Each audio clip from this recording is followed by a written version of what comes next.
Health Nation, what's up? Todd Lamb here with Doc Goodale, and today we're going to talk about building the Getaway sticks. There's a couple of strategies you can do to get some size on those things, which can be difficult at times, but you can do some really interesting things that can isolate specific muscles. Particularly today, the back of the legs, we're going to focus on activating the glute and activating the ham and isolating those two so you can do the work necessary for each muscle. Doc, what do you got for us today? Right, Todd. So today we're going to talk about hinging, and like you're saying, we want to focus on the back of the leg. So we're kind of training the power look, as I like to call it, right? The engine room of the lower body.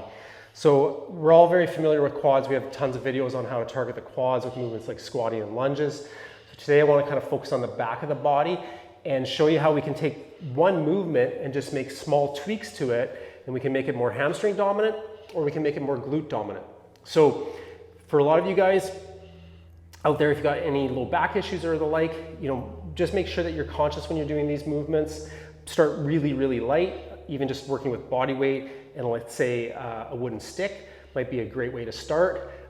For today's purposes, I'm going to be using dumbbells. I like dumbbells for these movements as well as the trap bar because I can kind of go into a neutral grip. I think it's really safe on the back, and I can be kind of keeping the dumbbells in line with my center of mass. I've kind of gone away a lot from using barbell movements for these, because with the barbell movement, sometimes we have the tendency of the bar to drift away from the body. The further that bar drifts away from the body, the more at risk our low back is. So I really, really like dumbbells, kettlebells, trap bars, kind of my go-tos when I'm hinging.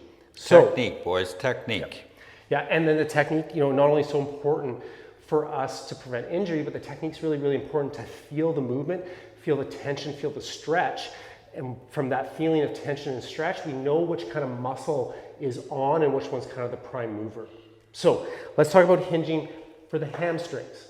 So when it comes to hinging for the hamstrings, we want to really focus on a relatively locked knees. It can be slightly bent, but we really want to focus on the majority of the movement coming from the hips and very little coming from the knees. If we kind of lock those knees and we push the hips back, we're putting those hamstrings preferentially on stretch. When I do this movement, I really want to focus, guys, on my upper body posture, keeping my spine in alignment. So I always think fat chin, so it's kind of tucked and down, and I like to think ribs down. I don't want to flare those ribs out and arch excessively through the low back. So those ribs are down, I got a fat chin, and then I'm simply pushing my bum back, sitting a little bit of my weight onto my heels to the point at which my hips can no longer go back. And that's it. This is my range of motion. Any more range of motion from here for me, it's going to come through my low back or my mid back. I'm just going to be cheating. I'm going to take the tension off the hamstrings. Coming back up, I like to push into the floor through the toes and then tuck those hips underneath me. So really, really key to keep that spinal alignment, ribs down. The hips are initiating the movement. I might feel a little bit of weight now to my heels. As I come up, I push through the toes, a little bit more weight on the balls of the feet, and then I'm finishing nice and tall. If I want to bring the glutes into play a little bit more, kind of work that big power center of the low body, what I'm going to do is I'm simply going to let my knees break more. So when I get into that movement, it's the same in a lot of ways that the hips going backwards, but now I'm also bending at the knees. And this way now, the hamstrings aren't limiting the movement. We're taking them a bit off tension, and I can right now feel a huge difference on where I'm feeling the majority of that stretch.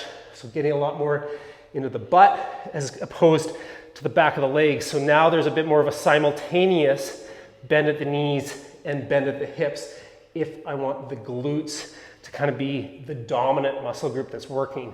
It's not to say that the hamstrings aren't working in that movement, it's just the glutes are more dominant. And in the earlier version, it's not to say the glutes aren't working a little bit, it's just the hamstrings are dominant. So it's just a little technical shift that we can make to kind of shift the emphasis. And how I might use this in my training week is, let's say I'm doing this movement twice a week, I might do it once where it's a little bit more hamstring dominant, and then I might do it later in the week where it's a little bit more glute dominant. Yeah, that's a really nice option, you guys, for training the posterior, so your butt, your hammies. critical point. What I see people doing is they start the movement this way. It's not bending, it's shifting those hips backwards. So that will keep you from getting your low back in trouble or causing some kind of injury, good patterning, and then it'll allow you to isolate those individual muscles. Yeah. If you like that video, give us a thumbs up.